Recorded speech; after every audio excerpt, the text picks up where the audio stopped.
Aintree, it's Talking Reds, it's Neil Atkinson and it's Craig Hannan. Craig, you've just walked the course. Yeah.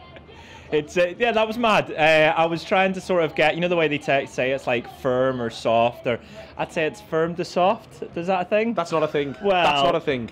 Racing fans, that's what I'm saying. So yeah. Craig Hannan's going is firm to soft. Yeah. So take from that what you will. But yeah, it was in all seriousness, it was quite fun walking the course, and like the jumps are massive. And I know horses in general are massive, and I know that sounds ridiculous, but they're like, you know, the way you expect them to be big. They're well bigger than what you expect them to be as well. I'm allergic to horses as well, which is must have been. Were you nervous out there? Oh, so nervous. John was like, imagine one comes running over to you, and I'm like, I know, we'll be sneezing everywhere, and he was like, no, we'd be trampled. That's the main way most people are allergic to horses. Jeopardy is the way in which you're allergic to horses. We'll talk about all that in a minute, and we've got Tom Lee to come to talk about today's racing and the Grand National on Saturday. But first and foremost, we'll have a chat about the Reds, and Friday's looming large now. I think it is now. They're running to Friday. I keep saying to people, you're thinking about Friday, and they're all still, no, I'm still about Sunday.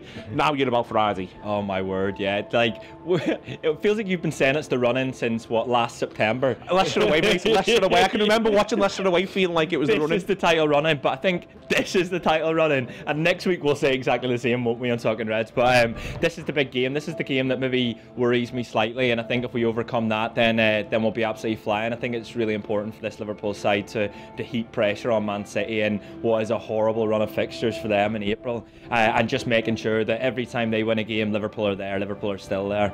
I think that'll be the most important thing around this game. And I remember last year during this fixture I was a little bit worried about it, and then they smashed them, yeah, hopefully the Reds can do the business for us again. I wasn't surprised at all by Man City's result last night. I was surprised how many people appear to be surprised. You can overestimate things from social media, but it was a game that Manchester City were always going to win against Cardiff. Yeah, of course. Do you know what, I didn't even take any notice of it, because it was one of those where it was like, right, they're going to get 3 points, don't worry about it.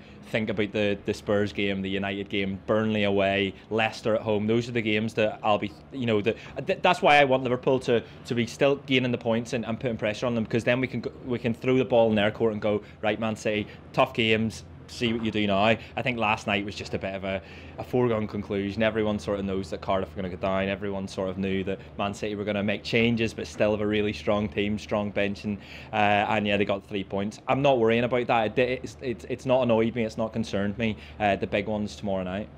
Just on us and on their bench and on their ability to make changes, I think the main difference, and we talked about this on weekends, I like our bench at the minute. I don't think we've gone through a title run when it's been as strong. The one thing I'd say is they're able to bring in Sané and not feel like there's a noticeable drop off in quality, whereas we know we've got to start the same front three. But maybe they'd say, well, they've got to drop off in quality in midfield. Maybe, yes, they've got the two Silvers and De Bruyne, they can pick two from those three, and Fernandinho. But that's where it's different, isn't it? They do have Sané, they do have Mahrez. We haven't quite got that, but apart from that, our bench looks great. I mean, compared to previous title runs where it's been an Aspas and Alberto or an Elzar or someone like that, you know, it's not that. It's Fabinho if he doesn't start, it's Shaqiri, it's Kite, it's Sturridge not even making the bench, it's Oxlade-Chamberlain possibly coming back at some stage. I still think there's sort of little storylines to be written from these players that are on the periphery at the minute. I still think there's a chance for Naby Keita to make a massive difference in the running, and you know, again, yeah, it's annoying that City are able to bring on a Gabriel Jesus and a Sané and players of that quality, but equally, you know, I'm as excited whenever I see Shaqiri coming off the bench, which we haven't seen for a while, and Naby Keita, because I know there's so much more from him to come, and yeah, just look, I'm at this stage, I think Liverpool have got themselves to this stage of the season where it's the run in, and now if we win every single game, and if Man City do that, then we can just hold our hands up and go, well, you know, what can you do there? But I don't think they're going to win every game, and I think they're going to drop points, and it's up to Liverpool just to ensure that the pressure's heaped on them. Back to today, this reminder that Liverpool is indeed very close to arable land, which gets easily forgotten. McGull's only over there, there's loads of farmland there. As someone coming from outside the city, I am actually intrigued by your perspective on it. We've never had a chat with it, really. This idea that Liverpool gets this mad thing on top of everything else Liverpool's got as a city. All of a sudden, there's the biggest horse race in the world, and you must just be... I know you're going on Saturday as well as to day, and this is your first time at Aintree, and you must just be a bit like, this is a bit mad in the middle of nowhere. It's one of those things that, like, back home every year from being a kid right up until I was able to bet on it, that you watched it from afar, you watched it, you basically just tuned in like 5 minutes before the race and then tuned out 5 minutes after, and it's nice to be able to sort of live the week building up to Aintree, because this football, the main football team in this city, there's mad music going on in the background. Horsey music. The football city, or the football club in this city, sort of overtakes everything, it overrides everything usually, but for sort of a few days leading up to Grand National, it's the big event, isn't it? You know, we've been doing you've been out and about in the city, you've been doing the videos on our social media with, meeting with makeup artists and hairstylists and, the suit shop and all of that, and getting them, they basically will tell you that this is the big event this week and how much it means, and it's exciting to sort of be here and see it all in the flesh now, really. Apart from the horses, because I'm allergic to them. Thank you very much to Craig. What we're going to do is we're going to do a little insert here, and then I'm going to be back over. I'm going to have Tom Lee with me, who's going to know a lot more about horses than Craig, and he's not going to say firm to soft in places. Tiger roll in the Grand National, that's my tip. There you are. Craig's picked a favourite. Tom Lee might not. See you in a second. It's John Gibbons here at the Lighthouse in Anfield, across the road from the stadium, and we're here because Levi's have brought their music project here to Liverpool. It's fantastic that they've done that. One of the guys that got involved is with me now, Yawusu, and I think it's worth pointing out that when Levi started this project, they did a selection process, and I know they told me that they were amazed at the talent who applied. There was all these young people who were doing their own thing already, but just need a bit of guidance, a bit kind of, maybe rough around the edges, bit of help kind of developing their amazing skills, and that's what this project's all about as well, and also kind of working together and learn how to, to take what maybe you do in your bedroom to kind of a wider audience and kind of develop like that. Well, I think that's important. This is what a project like this is meant to do. It's meant to add value as opposed to just showcase what's already here. And I think it's the way this project has been set up is literally to go, this is where you are. We want to help take you there. We want to help take you there. So as well as the sessions that we're doing and facilitating, and the guests we're bringing who've achieved so many things and they've got so much to give, it's also giving young people time and the courage to try new things, to collaborate. Literally to collaborate. In this day and age, collaboration, cohesion is important in life. In music, it's pivotal. The best way comes from Quincy Jones, Michael Jackson. You know what I mean? And you just pull out two names like that, and I think it's quite important that we do that here. And we've seen a massive growth in only the first 4 weeks with just young people, barriers breaking down, connecting over music, because this is what it's about. Do you know what I mean? It's about them going, we've got common ground. I might be from the Wirral and you may be from Toxteth. You may produce and I may sing. I've never written a song, but you can teach me how to write. All these things are important, and we're seeing the fruits of it already. And I'm really excited to see what happens in May myself, because I think it will be a time when they will be able to look at themselves and go, wow, I've come from point A and I'm here, and this is where I'm going to go next. And I think that's really important.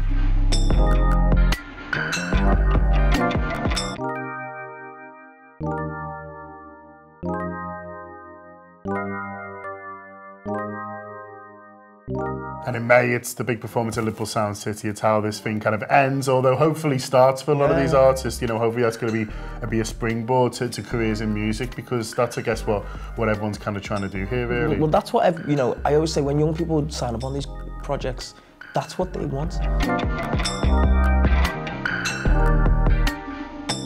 We've got to create infrastructure in Liverpool that allows as many opportunities as possible. Not just showcase opportunities, but real development and networking opportunities. And this project is prime for it. Once again, Loyal Corner likes it, and he's got guests he's going to bring that I can't even talk about yet. I don't even know about yet. Even told me. You know what I mean? And then there's a lot of people come from the music industry, from Warner Music and the label, and then we've got a lot of the people I work with in the industry that are based in London and abroad, and then we've got a lot of local players coming about, and it's important. And the likes of yourselves, like the platform you've got to shine a light on this talent that we've got here is very important. So it's that know what's the old saying? It takes a village to raise a child. You know, it's like for any artist to come through, it takes a bunch of organisations and individuals who've got real passion for helping them, and that's what this project has allowed to create. And I think it just reflects once again, you know, the collective ambition that we've had in this city for a while, that like we want to shout to rooftops and say, you know, Liverpool is a consistent and current music city, do you know what I mean? And please don't forget us when you go into all these other cities that we don't even need to mention. It's right. The Anfield are going to be telling the story of the Levi's music project from, well, now really up until Sound City in May. Can't wait to share a little bit more about what they're up to through there over the next few months. But in the meantime, cheers to Yal, and yeah, it's right.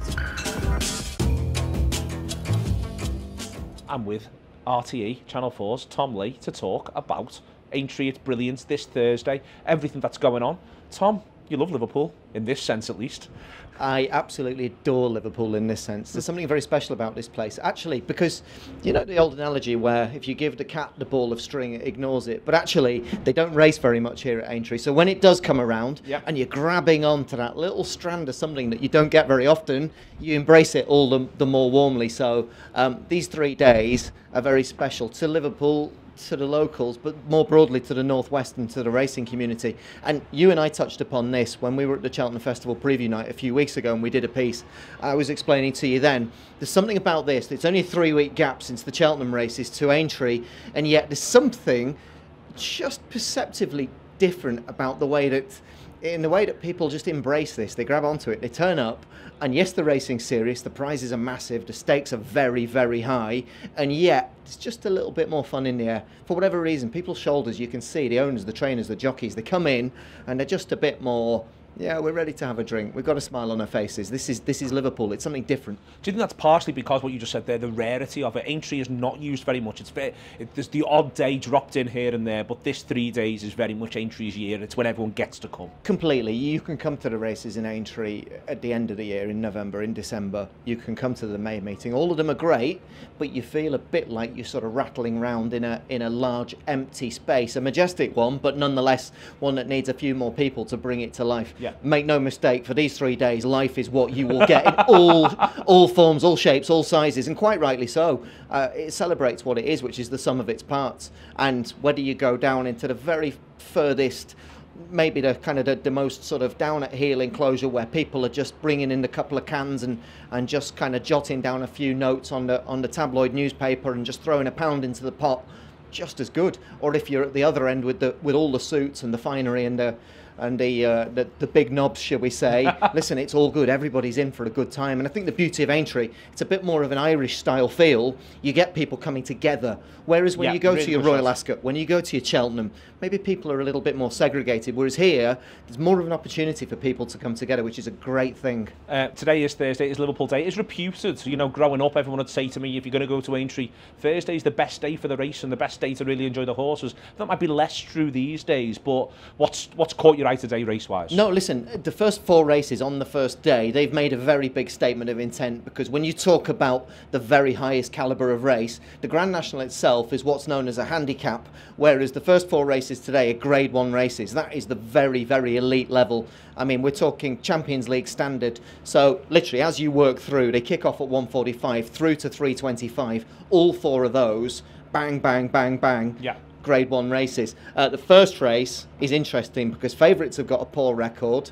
It's the Manifesto Novices Chase. Not many mares have tried to win it, but not many mares as good as a horse called La Bagoua. Who's very easy to find because she's the only female in the lineup. She's the one ridden by the 3-time champion jockey. She's unbeaten over fences. She's had the measure of some very good horses. The last 2 races she's won have been Grade 1 races, so she's proven at the top level. And the other thing that's interesting, Neil, when you look at her, she's actually sidestepped Cheltenham to stay fresh for this. The last time she raced was in Ireland, funny enough, at Leopardstown in February. Since then, her trainer, Warren Greatorex, said, I'm not sure actually that Cheltenham's what she wants. She stays further, and yet I think she wants the flat speed track of somewhere like Kempton, where she's very good, or somewhere like Aintree. Let's take her there in April and let's try and clean up. I think that's what they'll do in the first race. There's some very good opposition. She's definitely the one to aim at. And in the second race, which is the anniversary 4-year-old hurdle, there's a horse in there trained in Ireland by a young guy called Joseph O'Brien, who for a man in his 20s has achieved more than some people with decades of experience. He's got 2 runners. I think the one to look out for is Band of Outlaws. This is 2 strands of Cheltenham form. He was the winner of the Fred Winter Handicap at Cheltenham. He's up against Pentland Hills, who won a Grade 1 race at Cheltenham, which was the Triumph Hurdle. And he's also up against Fakir Dudaries, who ran in the Supreme Novice at Cheltenham. I know if that sounds a bit of a jumble, maybe it is, but visually, the impression you get is the one who's ready to absolutely explode if he's had enough time to recuperate is Band of Outlaws. So I thought maybe if you were going to have a pound on something today, maybe have a double La Bagoa and Band of Outlaws. And then looking ahead then to Saturday, we know it's the one that everyone talks about, the one that everyone wants. I saw you on your YouTube channel before. You had a couple of interesting outsiders. Right, let me give you some stats, because the Grand National is all about romance, it's all about myth, mystery, intrigue. It's about people coming in saying, I always back number 7, I always back number 25, whatever might be. People have their rituals, they have their beliefs, and yet some people will say total lottery, spin the bottle, heaven only knows what's going to happen, and it can be chaotic. But here's a couple of really, really important things. I would always say, when you look at the weights allotted to each horse, the higher the number on the race card, the higher the weight. So for example, number 1, Annabelle Fly, has got to, basically, if he were to win, he's got to produce the best weight carrying performance since Red Rum, no less, in 1974. Furthermore, you've got Tiger Roll, who won the race last year. Loads of people will say, oh, Tiger Woods, Tiger Roll, the golf's on at the moment, let's do the double, all this kind of stuff. So he'll be the kind of the public horse, if you will. I would say go for the lightweights, because in the last 34 years, only 4 horses carried more than 11 stone. Also, 3 of the last 4 horses to win the race were aged 8. And there's a guy in Ireland, in County Meath, a guy called Gordon Elliott. He's the trainer of Tiger Roll. And I know this sounds almost unbelievable if you're not au fait with these things. There are 40 horses in the Grand National. Come post time on Saturday, with a bit of luck and a bit of tinkering, he's going to have 13 of them. Wow. There's 2 8-year-olds, both of them in form, both of them well able to get involved. One is Jury Duty, 10 stone 11. Comes here off the back of a win, real good strong stayer, light season, top jockey in Robbie Power. Again, the right profile, the right weight. You just think to yourself, maybe he's one who's gone a bit missing. 20, 25 to 1, back him each way. And the other one is his stablemate Dunikos, who won a recognised Grand National trial at Punchestown last time. So he's a real strong stayer. Again, he's plumb on 11 stone. And he's got one of the top men on his back, Jack Kennedy. So when you compute all of that and say, well, what odds is he? I think he's going to be something like 25, 33, maybe even 40 to 1. I'd say have a pound each way on those 2 and try and find some luck. Try and get 1, maybe even 2 into the frame. Imagine if they finish 1st and 2nd. Give up gambling tomorrow. Tom, just very quickly, how do people find your YouTube? Yes, indeed. The Tom's Tips YouTube channel. Search for that online. Tom Lee, at Tom's Tips on Twitter. You'll see the links tweeted there. And you will find an expansion of these kind of lies being told on a more frequent basis.